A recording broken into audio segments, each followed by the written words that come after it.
What's up? What's up? Welcome back to a Thursday episode of Clapback Culture. I'm your girl, Jules Jessie. And listen, I am so glad to be home and to be back in the building with you guys.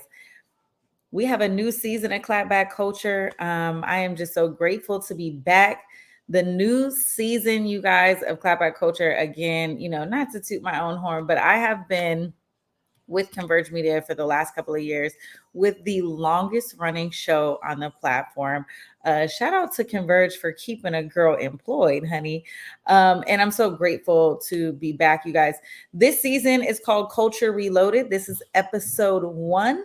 I thought coming back into this, and I see you guys coming into the room. Listen, share the stream, share the stream, share the stream.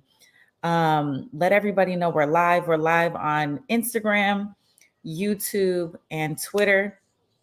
Let somebody know what we're doing here. I see my people pulling up, you guys. I see you guys on Instagram. Listen, I'm going to go ahead and throw it in the comment section at some point. I'm going to invite you all to join me on the show as we go through some topics. So that is something that we're going to be doing now on Culture Reloaded. You feel me? I want to bring you guys in. You guys are my clappers. You guys are going to help me clap back at a lot of these topics because that is what this show is about. Like, we want to be able to let sound off, let things go. So listen, I'm breaking the dust off, wiping the dust off, and getting back into the swing of things. I said I was going to be here, child, and your girl is here. So I'm so glad. I see there are so many people live. Listen, pull up in these comments, tap in, tap in, tap in. All right, you feel me? I am going to bring up a few topics, but again, like I said, if you're following on YouTube, you're going to get this link. And this link is to join from StreamYard. And basically what this is going to allow folks to do is it is going to allow you to come on the show as a guest and speak to some of the things we're talking about. So check out this link. I already dropped it in there. Okay. That's the StreamYard link. If you want to come in live on the show and talk about it. All right. Don't worry about your hair, your makeup, and all that. Listen, we're keeping it real and we're doing it for the culture. Listen, y'all, life been lifing, ain't it? Life has been lifing. Let me know down in the comments what you guys have been going through. For me, I am in a season of transition. And it's somewhat of a welcome transition. You know what I'm saying? Things are accelerating, I should say. One thing about God is he will move you into a new place, a new season, when you ask for it, and when you least ask for it. And so that's one of these situations. So I'm looking forward. I'm feeling grateful. I'm feeling grateful that we're back in the building. Hey y'all, welcome. I see the clapback family. Y'all pulling up tonight. Y'all pulling up.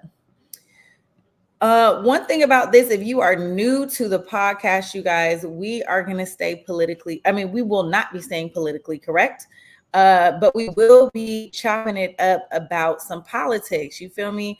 We're not an Emmy award-winning show for no reason. So we're going to talk about it. Guess what? November 5th is on its arrival. And what do you guys think? I want to pull up this clip for you guys about Kamala Harris. And she was being scrutinized by the Trump campaign about her code switching. So as I pull up the video, I don't know if you guys saw it already, but essentially she is saying, it seems like she's talking about Labor Day and, saying everyone should give their kudos for Labor Day, this, that, and the third, and everyone should kind of be, and y'all better thank somebody in the labor union, and y'all better thank somebody this and that. And she has this African-American vernacular. What do you guys think about that? Do you feel that Kamala Harris is pandering to Black people, to African-Americans, to our culture? Or do you feel like this is a Black woman just being a Black woman and she's finally comfortable enough to show us that side of things? Let me know in the comments, y'all, because I'm checking them out and I want to see. I'm so glad that you guys see that I'm back. Hey, y'all. Shout out to my Instagram family for pulling up. I see you. It's a beautiful thing. So if you're just tapping in, we're talking about Kamala Harris. I want to know, do you think she's pandering to Black folk, or do you think she really is just being her authentic self? We've seen clips about her talking about how she makes her greens, that she makes so many of them. She got to wash them out in the bathtub. I mean, that's very Black woman. You know what I'm saying? That's very Black woman. That's what we do. You know, when you got too many greens, you're going to wash them in that tub. But is this her true and authentic self? And better yet, does it matter? Right? Because I don't know about you guys, but I'm not selecting um, the president, right? The chief of this country, based on their race and ethnicity, right? But is it a plus to have somebody who looks like me? Yeah, it is. Um, but I want to know what y'all think about this. Okay, we see Dominique Moore's happening. She says, I'm not sure about comfortable, but she is being embraced. Okay, but let's get the question answered, y'all. Do you think that she's pandering, or do you feel that she is comfortable? Do you feel that she's being awkward? What do you guys think? Okay, we got Miss Jackson tapping in. She's not Black, but she has my vote. Okay, so I guess maybe race doesn't matter. Miss Jackson, let us know if race even matters to you. Shout out to my girl Besa Gordon. I see you in the comments, my girl. You welcome back to I noticed that you posted on that you were back as well. I said, of course, Base and I will be coming back at the same time in the same week. I'm just so grateful to see my sister Besa back, looking beautiful as ever, thriving. I will definitely be tapping in. I pulled up to your show the other day, so listen, sis, you're a queen. I'm so happy you're back and you took some time off to yourself. So if you guys don't follow any other shows on Converge, make sure you check them out on the website. Listen, Besa is back, honey. Okay, so Christina is saying, and this is on Instagram, y'all, so you guys won't be able to see it. But she says she's pandering unnecessarily. I don't believe this is her normal vernacular. So it's interesting to me because I'm not sure if it's her norm or if we just don't know her, right? Like, I don't think she's a round the way girl, but she's also from Oakland, California. You know what I'm saying? And I also don't see this as code switching. I see her, kind of dropping into that, urban language, that urban feel, if you will. And I think what it is it could be one of two things.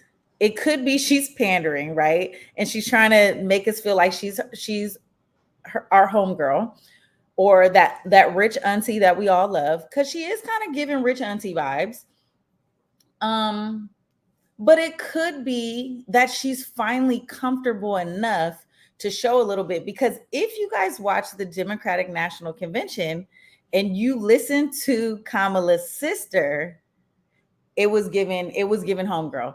Her sister is unapologetically Black. Now here's the thing, she's mixed, okay? She's East Indian. Her father is Jamaican. And you guys know that my brother married an East Indian woman, my sister in love. She is East Indian. My brother's Black. So they have a baby, my niece Amrita is the same. So I look at Amrita and I'm like, I tell her all the time she's Black girl magic. So the thing is, it's kind of how you choose to identify. Now, does she look like an East Indian girl? Yeah, all day long. Those genes is popping. But I digress on that. Let me know what y'all think. Are we voting for Rich Auntie? Is it too much with the greens, dropping this and that? Because she says she used bacon in the greens. I don't know about that, y'all. We're not putting bacon in the greens. We're using pork, but we're not using bacon. So I don't know where they do that at. Like, they're not doing that around the way. It's interesting. And I think that when we think about Kamala, I think they're also showing those clips to drive the votes for Black people. And that's cool too. You know what I'm saying? That is cool too. Okay, so I see, I'm gonna pull a couple more from Instagram. There's a lot of she has my votes. Seattle Slew, shout out to you. What's up, homie? I would vote for her sister before her. Are we voting for her sister because we identify with her? Or are we voting for her sister for any other reason? Because her sister, I believe, is also an attorney. Um, Christina came back and said, it reminds me of the twins, Tia and Tamara, one black sister, one white sister. Yes, absolutely. So she's giving Tamara, right? Because Tia is the black sister and Tamara is the white sister, but they're mixed, right? They have a white father and a black mother. And, sometimes you just pick it up. But listen, we all code switch. On this show, I get to be a little bit more relaxed, a little bit more like myself. For the most part, I don't code switch too much. I probably should. Oh, Janae says she's using bacon in the greens. Okay, well, that might be a Connecticut thing, girl. I don't know. I'm not using bacon in the greens. I'm using smoked meat. Are y'all? Maybe I'm off, but she did say she was using bacon. I was just glad to hear homegirl was using pork. But Kamala Harris does have my vote, y'all. Listen, if you learned today on Twitter, excuse me, X, Elon Musk went ahead and posted that if a vote for Donald Trump is a vote for communism. So what do you guys think about that? Because that's crazy too. Okay, I see y'all chiming in for the sister. Y'all are chiming in for the sister. I see a couple people trying to join the stream, you guys. Listen, if you want to jump in on this live and come on camera and speak your piece tonight, come speak your piece. You are more than welcome. Um, Listen, I digress from that, but what do you guys think about the debate that is coming? We are going to see Kamala Harris finally, well, Donald Trump, if you will, the two of them finally go toe to toe, and that should be an interesting. That should be an interesting debate. Can someone pull up the date when the debate is supposed to come? I know it's this month, but I don't have the actual debate.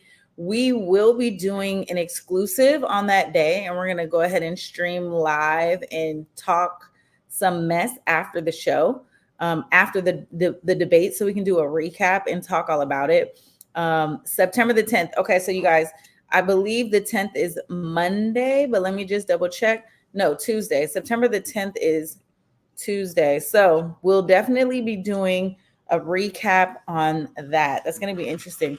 And I hate that it's the 10th because I have another obligation on that day. So listen, interesting. We'll see. I mean, at the end of the day, nobody's going to have my vote because they're black, but Donald Trump don't got my vote. And it's not because he's white. So it's just not given that. Make sure you guys tap into your local elections, vote for your local officials, because that is where the game is changed, you guys. So shout out to all of our local government officials. I see some of my colleagues in tapped into the stream right now. Again, if you guys want to come on, let me know. I'm gonna go ahead and repost that link for you guys to pull up. Feel me? Um, you know, okay, we got a guest coming in as they get ready to come in and prep. Maybe, and again, you guys don't have to come on camera, but if you want to come in, let me see. Mrs. Jack, put your camera on real quick and give me a wave, and then you can let me know that you're ready to come on, and then that way. If you don't want to be on camera, that's cool too. That is cool too. So this is how we gonna do it.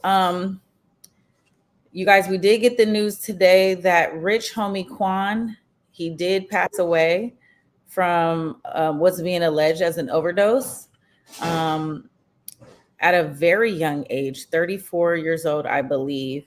All right, I see we got Rado in the building. You guys just let me know when you're ready. Just give me a wave when you're ready to come on, and I will join you to the stream. Listen, the family is here. What's up, y'all? The Instagram family is in the building too. Listen, Putin endorsed Kamala today. Oh my gosh. This is the thing. You never can tell who's gonna endorse you. You can't block an endorsement. So it may be an official or unofficial endorsement, but that's what it is. All right. Listen, I see you guys tapping in. If you guys want to tap into the topic, hey Dante, I see you. What? And you know what? I'm sorry we didn't get to kick it when you came to DC, but I know you came and did that violence interruption work. But I'm glad to see you guys is out here doing the work. We are going to have a conversation about violence interruption tonight, and we're going to talk about the loss of a very, very, very great individual who was gunned down by the police over the weekend. And so we want to talk about that as well. But listen, we have some guests that have come into the stream. Give me a wave if you're ready to come on, and I'm going to go ahead and bring you in. Rado, you ready? Welcome back. Uh-oh, I don't think we got your audio. Let's get your audio together. Okay. Okay, there we go. There we go. There we go. There we go. No technical difficulties. I'm in a different location today. How's everybody?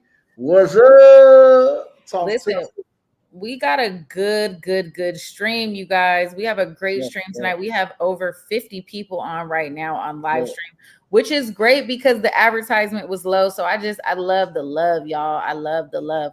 So let's hop in. What topic we on? What's going on? Well, we were chopping it up about Kamala Harris. As you know, Joe Biden decided to quit his job on a good Sunday morning. Mm-hmm. Sleepy Joe. Sleepy Joe said, listen, I told y'all I was only going to do one term, and now I'm giving it to your good sis. We got Kamala Harris. Is she giving rich auntie vibes? Yes or no? But here's the question that I want you to answer. So I know you have mentioned, I know you want to speak a little bit to her lack of interviews, but there is a clip that is being rotated where Kamala Harris is speaking about labor, celebrating people in like labor unions and, blue collar workers and things of that nature. And she's speaking with an African American vernacular. The Trump campaign is saying that she is pandering to Black folk and she's code switching. What is your take on Kamala Harris? Is she pretending to be Black, or do you think this is really how she is? See, I'm not sure. I never really trusted her or Joe because they put so many people away. You're talking about the numbers of people they put away due to incarceration in California is the numbers is crazy. But what I will say is I'm always pro-Black, and I would like to see I would like to see what she could bring to the table. Do I trust her? Absolutely not. But I am pro woman. At times I am pro woman at times, and I wouldn't mind seeing her in place. It's just sad, but I can't remember one. I don't know of one thing that Joe did for us. Obviously he was the president. He did some things, but the biggest thing was that student loan forgiveness, man. And he promised and promised it was going to come into fruition. And then when we look back, there is no loan forgiveness. And there was 3 or 4 different times where some people did get loan forgiveness, but then they came back and they didn't. So, I think I got an attitude with Joe right now. So Kamala, she needs to come in now. That story I told you about with her not giving interviews, that was something that I seen online. Excuse me. There was some credible sources that said that. Now you came back and clapped back at me and basically said, "Oh no, she gives interviews." But what kind of interviews? People are saying like, after events, or just afterwards, they're like, she's really closed off. So I don't know. I would have to see more. But I mean, again, I don't know if I'm really hearing a lot from her right now. Or it could be that Trump talks a lot, but who knows? Yeah, listen. All right. Well, let's see. We have a guest viewer, one of our clappers. Our clappers is ready. A different type of clapper. So we're gonna bring in Mrs. Jack. We're gonna add her to the stage. Okay. All right. Mrs. Jack, I know this is Anari. So Mrs. Jackson. Oh, hey, Anari. What's up, Anari? How are you? Let's see. Let's get the audio together. Come off mute. Mute. She can talk as soon as this thing come on audio. She got some stuff to say. We want to know what you got to say. So let's get the audio together. All right, we'll give her Anari. I'm gonna pull you back in 1 second so you can get the audio together. We do have another guest waiting. And rest in peace to Rishon Kwan. That I truly believe, if anything else, that we are living in the last days. So our grandmothers for so many decades have said we was living in the last days, and everybody thought it was a game. We are now living in the last days. I would not be surprised if I come out and there's fire and ash all over the streets and outside, because it's just this is getting out of hand. This is the lowest quality of life that we've ever experienced. And I say that because death is such the norm now that it's just out of control. The rate that people are dying, the level of insensitivity, the level of just being detached from death is just out of control. It's Yeah. like the norm, it's the norm. And I don't know if this is like a post-COVID thing, but Yeah. what I will tell you is that this is the lowest quality of life that I've seen. Yeah, yeah, yeah, definitely, definitely. Okay, well, let's go ahead and bring in okay, Anari, I think you're back good. Let's try Anari. Why you bringing Anari in? Was he with Erica Banks or she just clout chasing? Because I mean, she wasn't put. I mean, we ain't know nothing about him doing all of the Erica Banks. Now she posted him in the bed. Oh, you know what? Let's go ahead and wake it up with that topic. We'll see. I mean, She in the bed with him. I'm like, don't have no girl kissing crying at the him. funeral. Oh my If Lord. she wasn't the main girl, she need to shut up. Because if she wasn't the main joint, she need to keep what she was doing in private. Because it was private before, girl.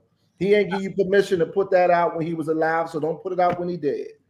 All right, so Anari, we didn't switch the topic on you since you I said you see. throttled and woke it up already. What's up, So, Anari? How are you Hi, today, love? baby. I'm sorry. I'm driving. That's why you can't see me. Hi, my loves. It's okay. It's okay. Keep it all right, positive. so the new We question won't on sleep the table is driving. this. New question on the table is this, and keep your seatbelt on, y'all. So Rich Homie Quan, the PR has announced his passing today. Rest in Right. peace to him. Um, Erica Banks has went ahead and posted some videos of them showing them romantically involved, intimately involved, Mm-hmm. and I want to know, do Mm. you think it's too soon? Because he does have a longtime girlfriend that he has children with, that he was living with. What do you think? Like, is it too much? Is it giving messy? Should we like? Oh, it's a mess. So Mm. You want my let's let Onari Omari answer tap in or on you that. want the Miss Jackson answer? Those are two different things. Let's get Miss Oh, Jackson. Let's get Miss Jackson. we want the Miss Jackson. If you nasty, Okay. answer. So the Mrs. Jackson answer is a hoe's gonna be a hoe. Ah, And come so the on. unfortunate part about this is we have a space where men are not satisfied in their situations and they Mhm, move unfortunately without integrity. mhm. And when their untimely demise becomes, you now have these people, women, men, or whomever, who Hopping up. feel like they are entitled to have a conversation that nobody asked them. And Nobody asked her how she felt about being a side woman. Nobody asked her about what she felt about what was going on behind closed doors. Because realistically, there was never a picture that surfaced of you of him because he come decided on. to tell you to be quiet about what was going on. His girlfriend slash baby mama, who he lived with, found him on her couch where they lived, and she's the one that discovered, unfortunately, her man that was no longer living. Baby girl, mind your place. It's Mm, no need for you to, at this point, decide you want to come outside. You can't sit with the family at the funeral. So why are mm, you now deciding that you want to have a conversation? But this is a twofold because when men put themselves in these situations where they have these little fun pieces, and then unfortunately you cannot ravel back the candy before you go away from here, now you have candy wanting to come out to play. Yeah, mm, but see that there's also rules too. And Absolutely. those rules kept her in check while he was alive. And this Yep. is the thing, this is the thing I don't like about it, because when we talk about pro women this and pro women having a back, women they love to be in some mess. Lord have Hmm. mercy. They love that mess. You would sit up there quiet and satisfied this whole time, but now when he dead, you want to embarrass his wife, you want to embarrass his family, and you want some attention. It's She hard to be a knows wife. specifically. Now, and this is the thing, because we're not going to blame the man on this. It is Mm-mm. specifically her fault for bringing this hurricane that's about to come in his family. Hmm. Everyone knows what she's going to do, what her actions is going to cause, which is why she did it when he was dead and not alive. But you And know, Rodney, I agree with you. And see, this is mm, the thing about being a wife. Number one, it's hard to be a wife because you mhm, have to deal with emotions, you have to deal with finances, you have to deal with the kids, you have to deal mhm, with the lifestyle. The mhm, side girl gets the fun part. And Mm. mhm. so in real life, if the wife really understood, or the baby mom, however, whatever their dynamic was, the main person in the situation, all she has to do is not comment. Because if you don't give any validity to the people who don't really matter, it'll quiet down. She'll go away. She just wants to do something to be important. She wants somebody to pat Why her on her she back why about she who she always why decided to she be. always playing whole games though? They Because always do. she did this with Keisha Cole, man. Like I'm Mm. like, with Honcho. I'm like, what you want, Sean? I'm like, It's called being a clout chaser. You got to think she's got to get her 15 minutes of fame any way she can. how old So, is she? uh, she's not a young girl. She's old enough to know better, and she's old enough to understand and know what she's doing. I'm She talking knows her about her. place. The way she being passed around, she better slow down for that thing don't snap back no But more. but guess what? You And both she know the passed. reality that I know. Most sad women are sad women forever. There See, you go. you're usually your Professional. place is your place. You're usually Professional. always a main chick or you're always a sad girl. Yeah, And that's just what professional. it is. Yeah, I love professional. what Yukia said. She said Niche should have posted Rich, rest in peace, Rich Homie Quan with a single picture of him and cried in the shower. Because Yeah, if you guys don't know, Erica Banks posted videos of them very intimate, yeah. kissing, it clearly in the bed, definitely giving side piece vibes. So, listen, Dom, if you're ready, I'm going to go ahead and bring you in so you can tap in on Oh, she this be pissed topic. that she can't go to the cookout. Can't She go to never the came to the family function. She don't even know his mama real name. ain't no She put. probably only know him as Rich Homie Quan. How There about Mm, you that? come on. mm, Front, Play front, your position, sis. front row at all the concerts. That's it. All the videos probably are all places where nobody saw you. I love that for you. Man, man. wake So it up. it's crazy why you bring whoever you bringing in, Lucy, because this is the crazy part. So you guys also know this crazy dude Woody, right? Hey Damo, hey beautiful. Hi, So brother. Hi, the guys. crazy guy Woody has been all over the YSL trial. So he had inquired that Rich Homie Quan was involved in the shooting that turned deadly on YSL case. This just happened a few days ago. And Mm. YSL Woody, he hot, but he just be doing a whole lot of crazy stuff. Needless to say, they was just in the headlines with him, Rich Homie Quan going back and forth due to this. And now, just out of the blue, we have him passing. So, we talk about this low quality of life that we're living in right now. Yes, I agree. We are living in the last days. People are dying left and right. Amen. So many people are dying to the point where we can't even keep our attention on the first death because the first death hit us, and then it's like, hold on, what? Yeah. I mean, just 15 years ago, I mean, we had time to grieve. We lost a Luther Vandross. We had a few years to grieve. Then we lose a Michael Jackson. Then we lose a Prince. I mean, now it's like, all right, we lose one this week. All right, we're gonna hit you with this next week, and it's Mm, just out of control. that is true. Dom, go ahead and tap in and let us know your thoughts on the topic.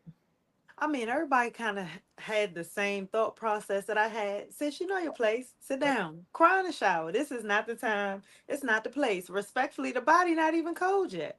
Mm, 15 seconds of fame. So I do Mm, agree with Onari. Sometimes when you don't give people validity, it'll quiet down, it'll simmer down. Unfortunately, with men in certain industries and certain lifestyles, sometimes they do move in not the most integrable spaces. So we have to just put ourselves in a position as wives or girlfriends, long-term girlfriends, to unfortunately prepare for that and know how to deal with people who are in the limelight and are in very popular spaces. So it's just unfortunate that someone in the limelight of her age, meaning Erica Banks, and her stature still is giving women a bad name. Like, we got a black woman running for president, here you are trying to take out the trash. And yeah. I think the other thing that I want to touch on, you guys, is like the reason it's an issue is because you were playing small when he was alive.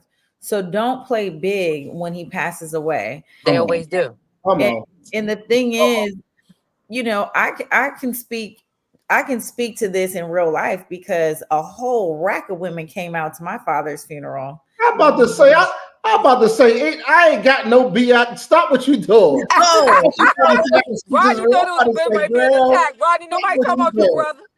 Girl, I ain't had no extra girl or no extra nothing to 10, 15 years. I've been stuck. She's talking about Don Juan, the father. She's talking about Yeah, you. I'm about to say, I was talking about no. what you been holding in?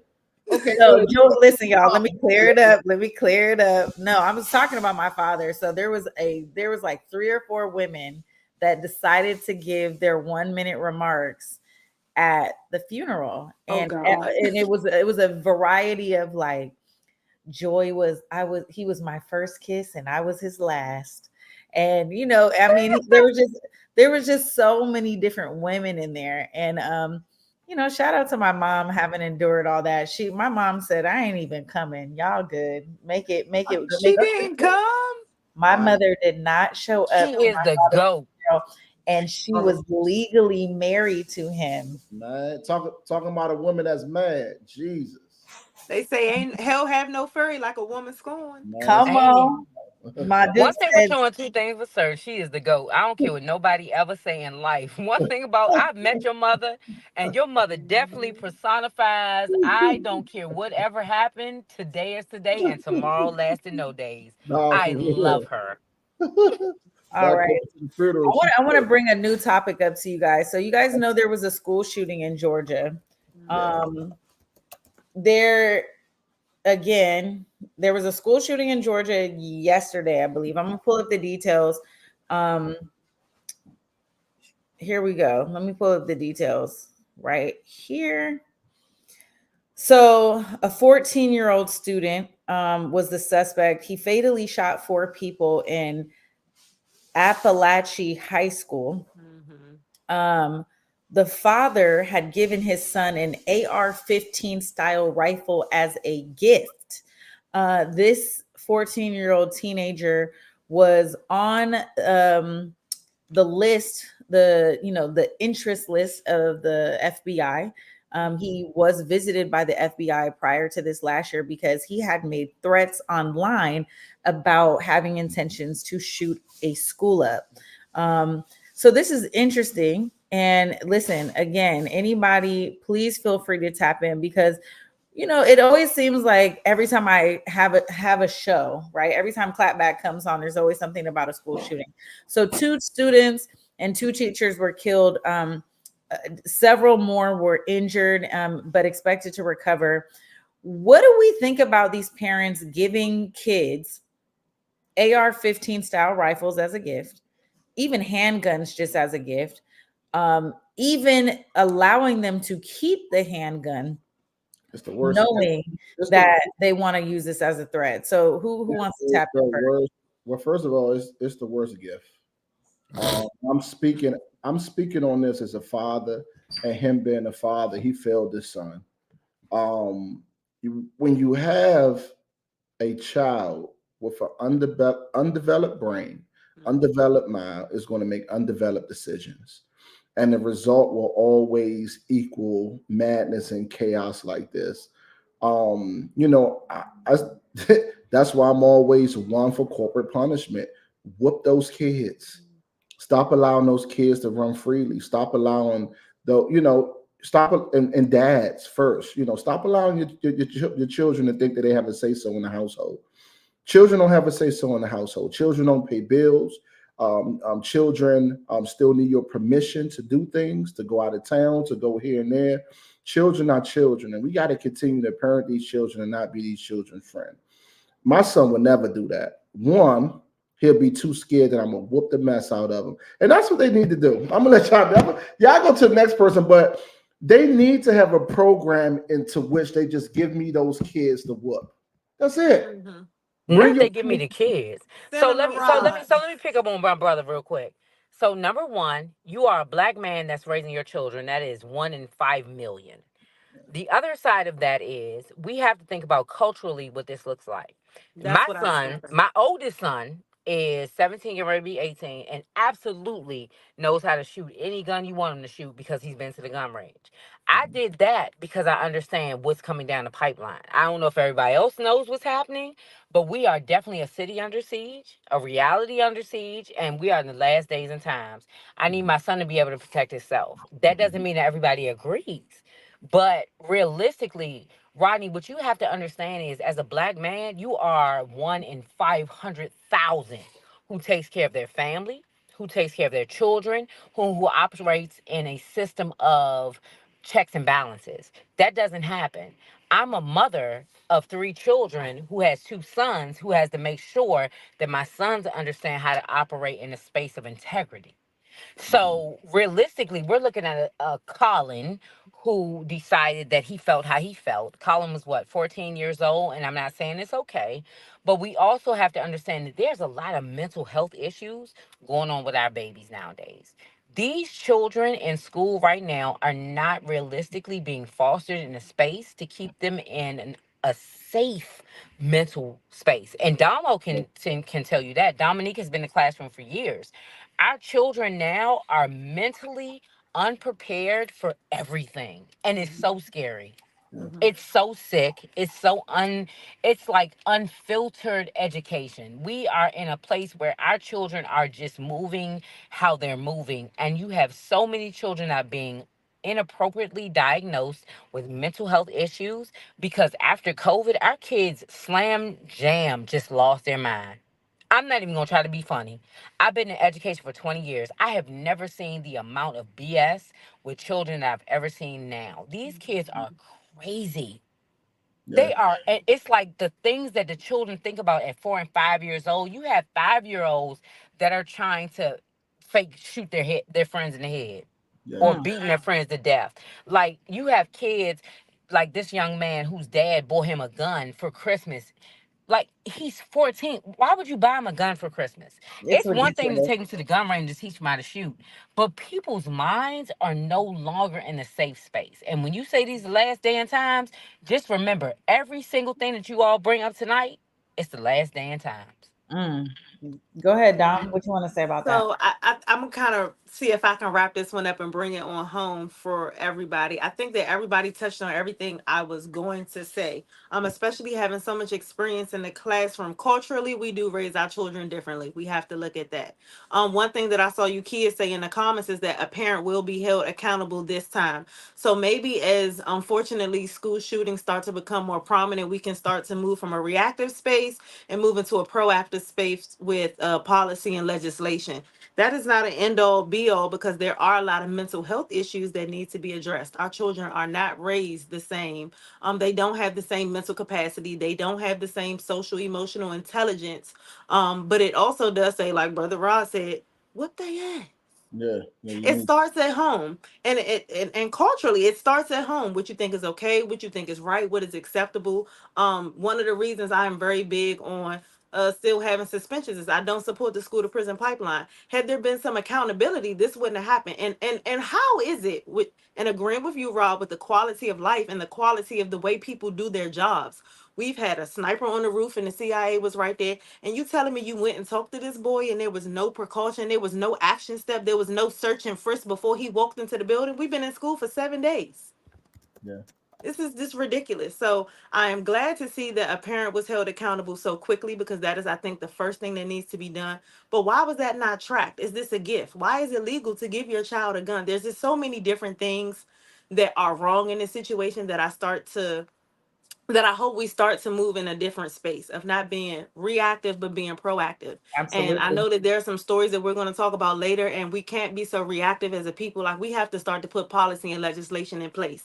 Unless you're telling me we're going to change the rules again, because y'all know how they love to change the rules and move the mile marker when we start to figure things out. Oh, So absolutely. let's not be out organized. I mean, let's not be outnumbered.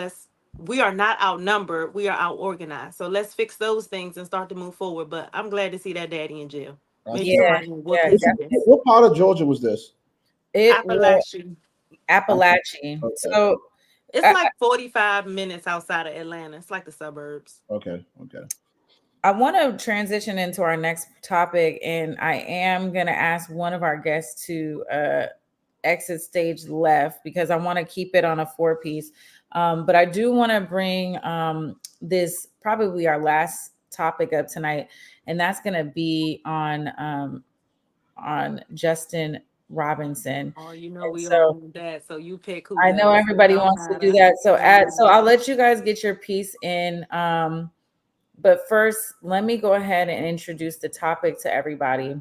If you haven't heard, because I know for folks, we are also streaming in Seattle and on the West Coast. Let me go ahead and get this banner going for folks really quick. 1 second. So there was Justin Robinson, who is an incredible individual who I knew personally, not as well as Rodney, who is on the line today, who's going to talk a little bit more about that. But he worked as a violence interrupter with the DC Office of the Attorney General and Cure the Streets. He was 26 years old. He was the details of the matter are quite simple. Early Sunday, after police say that he crashed into the side of McDonald's, police are alleging that he refused to drop a gun and then grabbed an officer's gun, and then he was subsequently shot by police and lost his life. The details to many of us don't make sense. And so tonight we are going to talk about that. We're going to talk more in depth. And I'm going to hand this over to Rodney to kind of give us more of those details. So, first of all, rest in peace to Juju. Juju or Justin Robinson was a loving member of Washington D.C. who was tragically gunned down. Um, as we are saying, yeah, there are a lot of funny things around the specifics of this case. And, we will see whenever that is that the family feels comfortable with releasing that footage. But to give you guys a backdrop of this magnificent man, this was a gentle guy who, oh man, was just so loving, so affectionate, and so excited about his role in interrupting violence in Washington, D.C. He was also a young man who can go in so many different neighborhoods, but had a stronghold on the MLK community. He's an identical twin, and him and his brother were very popular here in Ward 8. And I had the chance of him working on my staff for the last 5 or 6 months, in which I've just seen him grow to magnificent heights. This young man was very intentional about the work, very intentional about changing the norms in his community and helping the peers around him. And it was just, oh man, it was just a wonder to watch this guy. I tell people it was times where I had to kick Justin out of the office or off of the job because he loved it so much and was so passionate. And why I have a good team, I would have to say that he was definitely the most passionate about the work. We all do this for a paycheck to be able to get paid, but he was someone. Whereas if you took the money away, he'll still be there doing the work. The community loved him, and when you see the outcry of how many people are out there screaming his name and screaming justice for him, it's not just about a black man that got shot by the police, this police brutality that we've been dealing with for centuries, but it's more so about the man, the guy that everybody loved and adored here in this great Ward 8 that we live in. He's going to be missed. He's going to be honored. Tomorrow we will be at the McDonald's on Good Hope Road. I'm sorry, put some respect on Marionberry name, Marionberry Avenue, which is 2529 Marionberry Avenue at 6 o'clock. We'll be wearing all black, and we'll be, doing a balloon release, a visual for him, a prayer for him, and we'll be stepping, in the name of justice. Thank you, Rodney. And again, our condolences to the family. My condolences to you, Rodney. because I know how close you guys are. And this is really serious work. And I think one of the questions that I want to put on the table, because Justin was a violence interrupter, it's highly scrutinized. And I have some more guests that are going to come in and talk a little bit on the matter.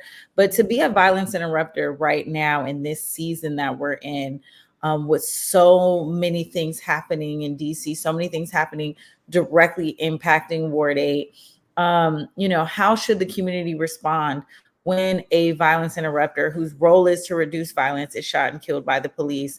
That is kind of the narrative in which they are bringing to the forefront. And when I say they, I mean the media and I mean our local government. So Anari, you can answer that if you want, or if you have a different take on the matter, we'd love to hear from you. Hear from you So, next. so let me first and foremost say I want to pay homage to the black men like Rodney who have put their neck on the line for our families, for our community, and sometimes just go unnoticed because you just do what you do. And it has been hard to watch you and individuals like Trayon who have really fought in our communities and nobody really thinks that it's a big deal. It's almost like you just do what you do and we just tip our hats and keep it moving. When it comes to this young man, and I'll say this and I'll move past this space, it's such a hard thing to watch because we are in a place where our police are reactionary and just not thinking in a space of what if. We need to have police that are now in a space where they used to live. Remember, police used to live where they worked. So the state of integrity was a lot different because it was almost like they could come down the street or 2 blocks down the street and shoot my house if they want to. So let me move like somebody with integrity. Most of the DC police live in Brandywine and Waldorf and Fairfax and Alexandria. So they don't have the same state of love and integrity for the people that they service. They don't understand the grind and the struggle of what's happening. I don't know this young man. I don't know his family. I don't know what happened in this particular situation. But what I will say is, I pray that if nothing more, that we can learn from this situation and learn from the fact that and no matter what, we're still human. And I Yeah, think that when you get into a place of being a violence interrupter, when you get into a place of being a politician, people forget that you're still human. We didn't see the tape. We don't know what happened. We don't know how it happened. But I just hope that we're able to give him and his family grace in this space, and I hope that we are able to send our prayers to people such as Rodney, who have had this young man at their house, in their family lives, in their reality of their 9 to 5s, and not just, hey, this is somebody I work with, but you really ingratiated this young man in your family. And I think that the normalcy of death has become too real for us. And just to watch you move past this, like, it's just another day at the office. It hurts me because to know that you are somebody who's raising 4 children and you move in a place of this is just Tuesday. I yeah, pray for you and everybody else that has to move in that place. And I thank you for everything that you've done for our community. I thank you everything that you've done for our families. But Rodney, I want you to know this shit is not okay, yeah, and it's not regular, and it's not normalcy. And I hope that we can all continue to like uplift and understand and provide support because it's not regular. yeah, And I know that you normalized it, but it's not normal. And that's what I want to say. And I'm going to move past it because I'm not a violence interrupter and I don't see it every day. But the amount of things that you've had to endure since you've been home dealing with your own situation isn't normal, friend. And I want people to understand that. And I want us to rally behind you and those who have to deal with this because while we are dealing with what happened to this young man, we're still dealing with the black men who still have to stand up tomorrow and the day after. thank you. So Oh, thank you for your words. I you're want to say welcome, this. I want to say my love. this. And Anari, I'm gonna take you off because I want to bring another guest in. So Bye bye, Anari, thank my you for loves. coming in. We appreciate you I tapping in. mean, thank you for the words. Thank you so much. I want to bring Ukia in. Ukia, I'm gonna bring you in. But I want to give this thought really quick. So I'm gonna add you to the stage now. Friend, I can give you a spot for one more person as well as if there's somebody waiting. Oh no, you're straight. You're straight. We, Okay. we don't have anyone else waiting, but if anyone else does want to tap in, feel Yeah, free. let me know. Um, uh, Rodriguez, I hope you're getting some type of therapy. Mhm. I'll let you respond to that in a second, Rodney. But I do want to say this. I think it's interesting that the requirement to be a violence interrupter is to combat violence, but you have to have somebody credible to deal with violence. And I don't understand, why is it that our violence interrupters have a assignment to go and disrupt violent situations, but they don't have the ability, they don't have the support to protect themselves against violent situations. So I say that to say, a police officer goes to the job with a firearm because he knows he's going to enter a violent situation. He gets to have a bulletproof vest, he gets to have mace, he gets to have handcuffs, he gets to have all of these things to protect himself because he has to go home at night. But when it comes to a violence interrupter, there's so many things that happen in order to break down violence, right? And to change, to stop war, to call a ceasefire, to make sure that someone isn't killing it, to stop the gun violence and all of that. But yet you don't want that individual who's disrupting the violence to be able to protect themselves. And to me, I just think that is the craziest rationale, in that we have organizations, we have government officials that look and understand this work and want VIs to do the dirty work under the table because Mhm. they know what's happening. Mhm. They know how beefs are stopped, which is Mhm. why they created VI programming. They know this is not a 9 to 5 job with normal individuals who come out of college and they sit at a desk and they, hey guys, stop shooting each other. That's not the work. That's Mhm. not how the work goes. And so we have all of this influence and oversight from individuals who do not even have the capacity to take on this work. But yet somebody like Justin, who was really doing the work, right? Who was really, really doing the work, who was really preventing gun violence, who was protecting our streets, who was making our neighborhoods safer, who was changing lives, doesn't even get the right to have a firearm because that is the only thing in question, right? He did nothing wrong but fall asleep. And now MPD is saying, oh, but he had a gun. But why is him having a gun now a threat? Because you got a gun.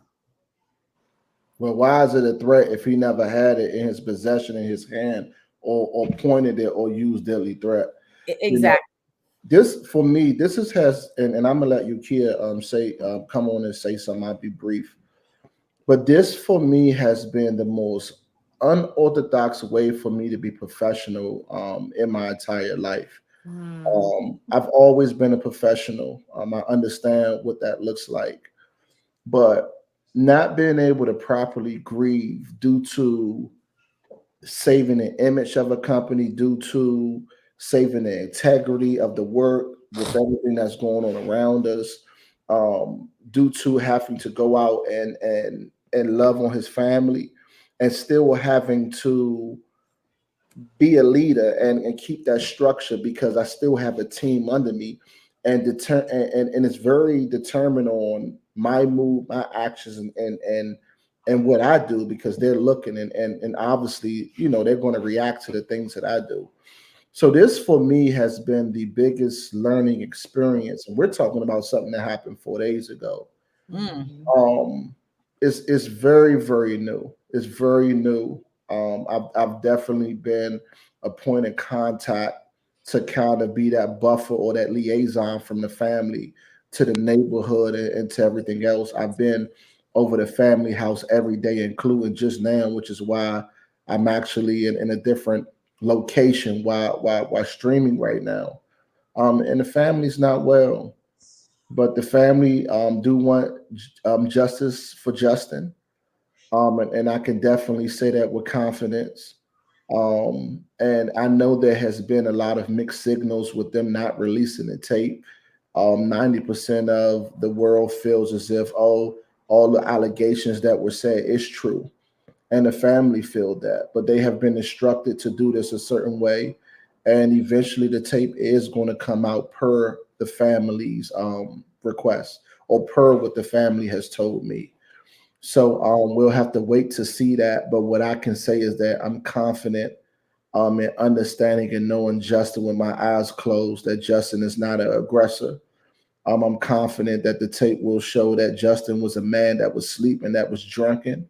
And I'm confident to show that this was a man that was killed because if he complied to open his window and open his door for these officers, then they had no business in his car. They should have ordered him out of the car like they do any other time. They had no business coming and grabbing a man or doing anything to a man once he's complying and he's drunk. So again, we are being murdered in these streets. This is something that we've been talking about for so long, but we are being targeted. We are being murdered. And in Ward 8, men do not have value when it comes to the law. I'm very shocked, and I'm very shocked by our Attorney General, not in a bad way, but in a good way. And I just want to give him a shout out, man, because the Attorney General, somebody who usually Attorney Generals could kill. I'm not going to say they could care less about people, but the main objective is to keep the integrity of their office no matter what.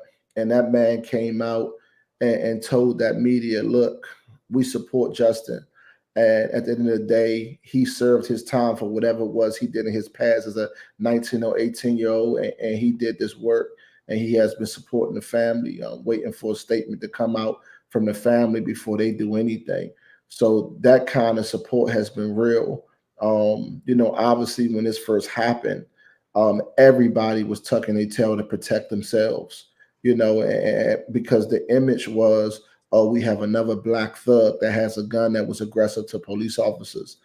And I think I just have that inkling that those in power and position have seen this tape and know a storm is coming. And I'll keep it at that. I, I'm gonna throw it to you, Kia, real quick, and then Damo, I'm gonna let you close us out. Thank you so much, Jules, for having me. This has been a very this has been a very trying week, and I've had many trying weeks. So I first want to start off by saying rest in peace to Justin. And I believe that justice will be served on his behalf. Um, Once a person transitions, they can't say anything, right? They no longer have a voice. And so the people that they leave behind are those individuals that should Mhm. um, represent their name. What I appreciate is the peaceful protest and the demonstration that the community put on at Suitland Parkway and at 7th District. I appreciate that. I appreciate Craig using his platform. I appreciate Big Psych using his platform. I just appreciate because that is what your platform is for. I even saw and Glizzy using his platform. If you have that many followers, that's what it's for. But I will Mhm. say this, that Violence Interrupter work, the title, the name, both of you know, Jules and Rodney, I have always hated it. Mhm. Although I know the impact that it has made in the communities, It's I've dangerous. always hated the responses. So it's almost like they don't want you to be a violence interrupter. They want you to be an informant. And many of us, that's just something that we just, are not going to do, right? And so it's like if you give us the information, you're all in the clear. Now, as it relates to Justin, I'm just following the stories. I'm trying to keep up. This is what I would say. This is all, a lot of the stuff that happens here is all politics. So your hands is tied by what you can say, your hands is tied by what you can't say. You're connected to this, you're connected to that. It's not just a paycheck. It's I'm so sick and tired of that because there's a man who is dead. This young man has hijacked my social media. Every picture I scroll is his picture. And from my understanding, every person who have spoke about him, he was a kind soul. And at the end of the day, he should not have lost his life. Yeah. Mhm. But this is what I'm most concerned about. And I'm going to speak very transparent because that's all I know to do. And I'm not just talking about Justin's family. I'm talking about grieving families in general all throughout the city. We know that some of our families are plagued with sometimes alcohol, sometimes drugs, sometimes literacy issues. And pause. If they're not plagued with that, it's hard to be coherent while you're grieving.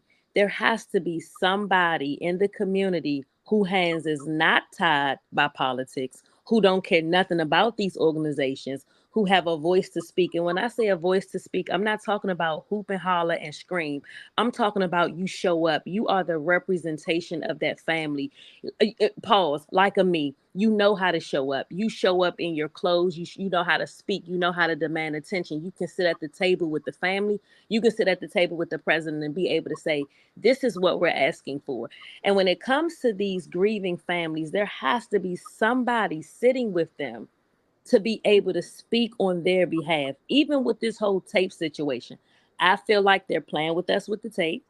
I Mhm. absolutely, they had that tape the night you all were outside stomping up and down the street. They could have released the tape then. But Yeah. here's the thing. Let me also say this. We also feel the effects of not having Collective voice. a collective voice. And I would also say we don't have one. I'm trying to say it and make it make sense, but there's so much going on. This is where you need your Councilman Trayon Whites. Oh Yeah. yeah. Oh yeah.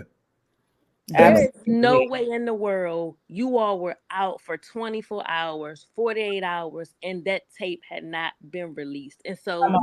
while all these things are happening, I pray that these families, not because Rodney, you know how I go, I know how you go. I pray that these families are able to tap somebody on the shoulder and say, I need some representation. I saw what you can do.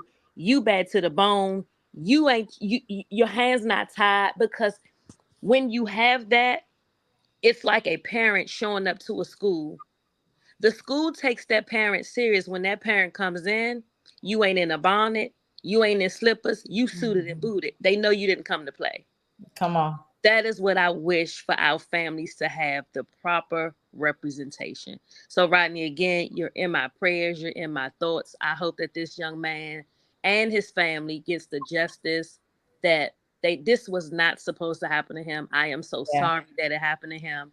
And there is a decline on our men. And so while you are out riding in the streets, I said to Jules today, she was out doing something, and I just said, be careful, friend. I said the same thing to my husband. I said, while you're out on that side, just be careful, even when it comes to the cars and you're on the highway. And I'm on the phone and I can hear her saying, while this stuff is in my spirit, I'm praying, but I can hear Jules saying, which also led me to know that I was on point, and my discernment was working because Jules was saying in the car, like, come on, where you going? You going left or right? And I was saying, Jules, just be careful because there's something going on in the ward and I can't put my finger on it. So just be careful wherever you go. And so, Rodney, I say the same thing to you. Be careful, be vigilant, be mindful. I'm not just talking about bullets. I'm talking about cars. I'm talking about oh yeah. buses. I'm talking about Yeah. everything Yeah. because the enemy's agenda is to separate the home. You are a present father.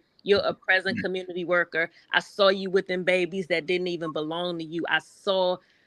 I know what you can do and I know your heart. And so just be careful while you're out. And thank you for allowing me to just be able to speak on this topic. Thank you. No, no, we appreciate that. And I could double back everything that you kids said was in line, but more so there has been a huge void with us missing my beloved brother and our beloved Councilmember Trayon White. To respects with him, he was the first. Justin passed at 5 a.m. on Sunday. And he was the first to go out there with me, like always. And the family appreciated that.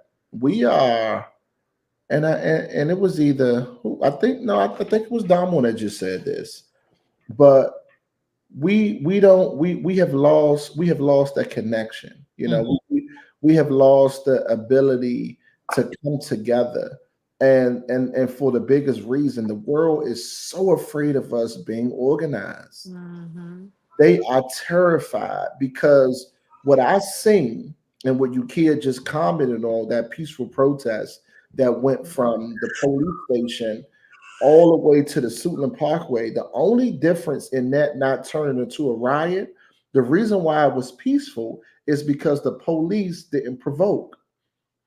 When people walked, the police went and they hit Suitland Parkway, they cleared it out.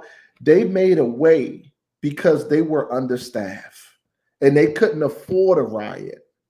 But what's happening is that a lot of our officers are being staffed and they are getting this confidence and they're becoming this gang in blue and they are provoking people and it's getting out of control. Mm-hmm. You had people exercising their first amendment to go out and speak for change. They spoke for justice and it was unified. And even though it didn't happen in an organized way, because our good brother Cray just went up there by himself, the community came and just supported him. He Mm-hmm. put one post up Shout out and to Cray. reposted and they just showed up. That was not an organized protest. Let me tell you guys what that was. It started with Cray. My good man Roach from up the alley decided to go up there and be vocal, and he don't even know Twin, but all he was just up there because it was a black man taken. People seen Cray and they said, you know what, we will not leave you by yourself. And I'm telling you, that little bit of us just unifying like that was scary because it was a power in the air. There was a power there. And when we stepped, our women stepped behind us. There was kids there, and it was just a powerful force. We did not know that we were going to Suitland Parkway. We had no purpose to go on Suitland Parkway.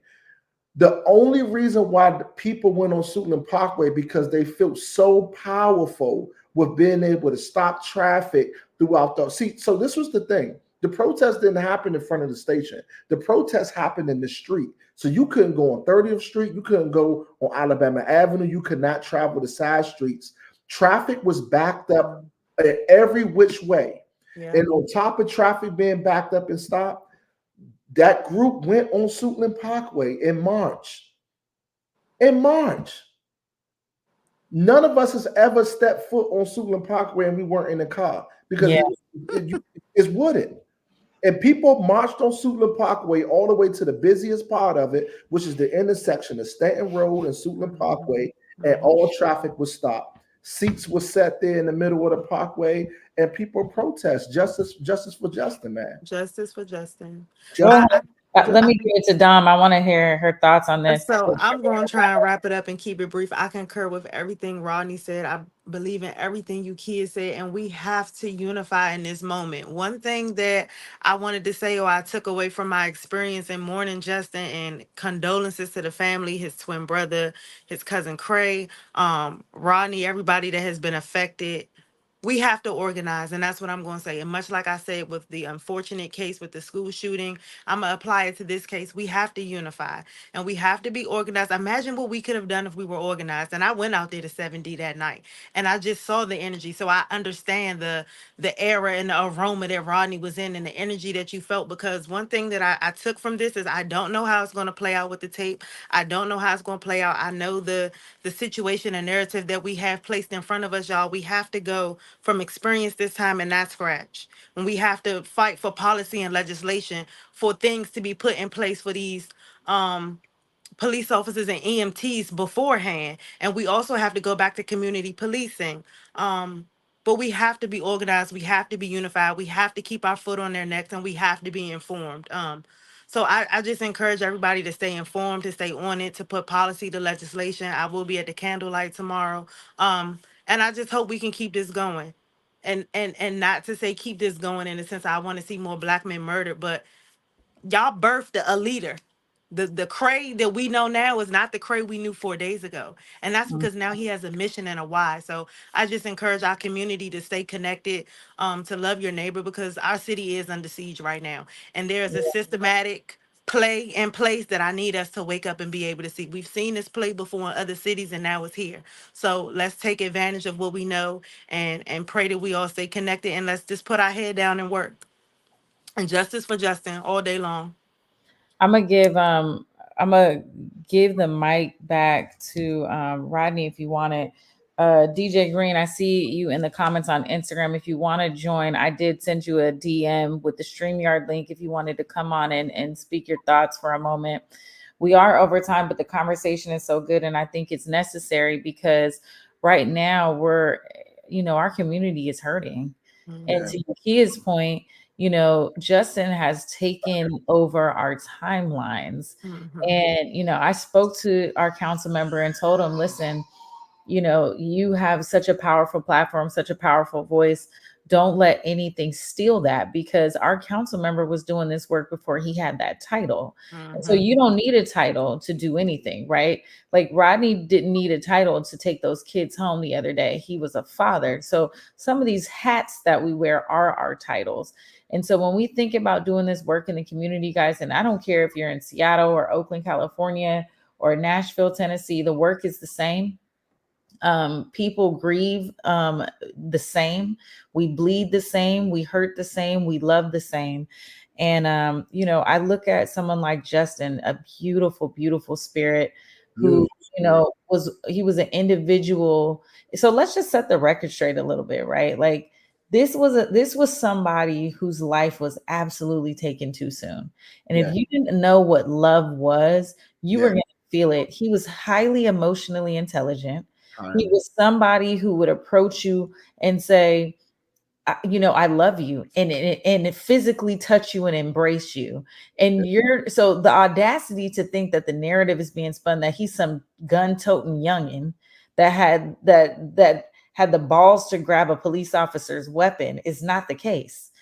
He wasn't stupid by any means. He was well spoken, highly intelligent, and like I said, emotionally intelligent, and he was a twin. And so the rupture in the community is so big, but imagine having an identical twin that feels exactly what you feel. That is your DNA. And it's just like, how heartbreaking is that? And so when we think about how law enforcement makes a decision to interact with people while they're asleep or unconscious, I mean, I don't know what I would do if I woke up to a gun or a flashlight in my face. Those are those What proactive steps we what could have what, what taken. the thing that I want you guys to understand, right? And I appreciate everything that you said, Luce, but this is how you wake up, right? I want you guys to imagine this, because the sad thing is that women don't go through as much as we do as black men. But I would Mhm. say 85% of the black men in Washington, D.C. has had an experience with the police. When police put gun to your face, or pull a gun out at nighttime, they put the flashlight on top. Mhm. So it looks like this. This is what it looks like. If you come to your face, they put gun and flashlight. Then if it's dark outside and I put flashlight the gun, which one you gonna see? You're not gonna see nothing, because all you're gonna see is a bright light. Mhm. Imagine this. You understand what I'm saying? So it's for us. We've seen this story before. Mhm. When you talking about a black man, and it's sad because it has awakened something in me Mhm. that I don't want to say that has laid dormant, but that's something that's very scary for me, because it's not so much of an anger, it's not so much of a fear, but it has waken up a passion, a determination, an understanding of what I am and what I'm not. When I spoke to you guys, when we first talked about this, I told you guys how I felt sort of a prisoner to the system, and the Mhm. system in which that forces you to have the integrity of the work, the integrity of the job, and the likeness of image of everything that's going on when we have these kind of events, right? And they, in all it in a nutshell, they call it being professionalism. But at some point, we have to be unafraid to support individuals that we love.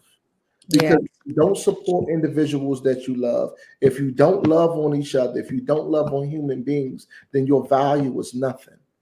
When you take away the clothes, when you take away the money, when you take away the cars, all a man have is his name. And that name is either built on good things or built on bad things. But more than anything, you have to be able to show that love. So absolutely. yeah. So tomorrow, it'll be two candlelight visuals. This one is for the family. We're gonna go up there and show love to them. I asked the family, what does this candlelight visual look like to you guys? And what it looks like to them is people coming, gathering in a peaceful way. A lot of orange balloons. They want people to wear all black. It'll start at 6 o'clock, and they're going to have different individuals speak. And they have asked me to be able to speak on Justin's behalf personally. So not sure what that looks like or doesn't look like, but obviously, if they do ask me to come up and say some things about Justin, I will, because obviously I'll be honored to be able to represent such a phenomenal man that put it all on the line for the community. And I just mourn because I wish I could have been there with him in a time where he was, drinking and drunk after work for whatever stresses he was going through, to say, "Come on, man, get yourself together and let's go." But Yeah. God makes no mistakes. And Rodney, what we have to do is just pour into his brother. So he has a twin identical brother who has the same heart, the same intentions, the same influence, the same passion that want to do this work. And now it's just time to be more intentional on molding him on how to be the best interrupter of whatever it is he want to interrupt in this city. You, Kia? Rodney, thank you so much for being vulnerable and being able to share that. Before I go, I want to just say two things. One, and Jules probably know where I'm going to go with this. One, if the conversation hadn't come up yet with the family, because I know sometimes things take time before you want to sit down and put things into play. But don't be alarmed if MPD then says he's not eligible for any kind of compensation. Mm. The second thing is I am willing to offer pro bono grief support to his family only in the event that they need it. And this support will be coming from the Federal Agency, which is my agency. And my website is www.thefederalagency.com. My phone number is 202-873-6049. This is I've never met this family, but I can feel this family. And so I will offer grief support. I will get a team together if it's more than one person, if it's more than I can handle. Uh-oh, it looks like we lost you, Kia, but What a- she'll tap back in. I'm gonna go ahead. The Thero Agency, you guys, she offers more than just grief support. I'm gonna go ahead and throw her in there. Yukia has worked with a lot of families in the community. Listen, shameless plug. The girl knows what she's doing when you're talking about the afterlife. Dominique, anything else before we get ready to close out? No, I thank you for sharing your space with us tonight. I definitely commend you and Rodney for using your platform tonight to bring awareness to Justin Robinson's life. Welcome back to Clapback Culture, and I hope you have a phenomenal season, sister. Thank you. We're glad to have you. All right. So listen, first episode of Clapback. This season is called Culture Reloaded. This is episode 1. We definitely woke it up. So Rado, when you're not here on Clapback Culture, where can they find you? When I'm not here, guys, my handle is Roddo007. That's RODDOE on all platforms. And one more thing before we go, is there any closing remarks you want to make just about Justin, about the situation? Is there anything else that we need to know before we go while you have the space? I just want the community to just continue to support him. You know, the mom So that there's two times in your life when you're most vulnerable. One is when you lose a loved one during death process, and two is when you get in trouble with the law and you're sitting with your lawyer about to be, about to be incarcerated. Those are the two most vulnerable times in your life, and that's when people take advantage of you. I'm not saying anyone's taking advantage of this family or the mom, because they're not. But the mom is seeking advice from some professionals, and they're doing things a different kind of way. So I know a lot of people, it's like, oh, this tape is not coming out and Justin did X, Y, and Z. I'm just having everybody just take a seat, take a breath, and let this whole thing play out. Because as you can see, his twin brother has been very vocal Yeah. online about having justice for his brother, and wanting this tape to come out. So there are a lot of things that are unbeknownst to us that we still have to research the legal system to figure it out. And we're going to support him.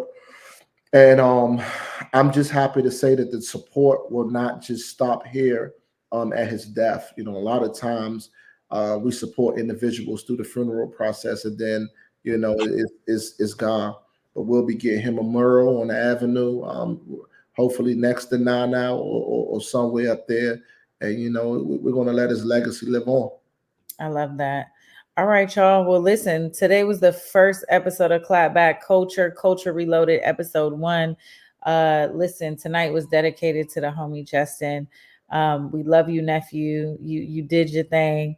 And again, this is how we're gonna wake it up. And so we're gonna go ahead and feel these feelings and mourn this loss. But until then, you guys pull up and follow me on all social media platforms at Treasure of JULES. We're back to Clapback Culture, same time, same place next week. 7 p.m. if you're on the West Coast, 10 p.m. if you're on the East Coast. But until then, we're going to see you later. Clap back.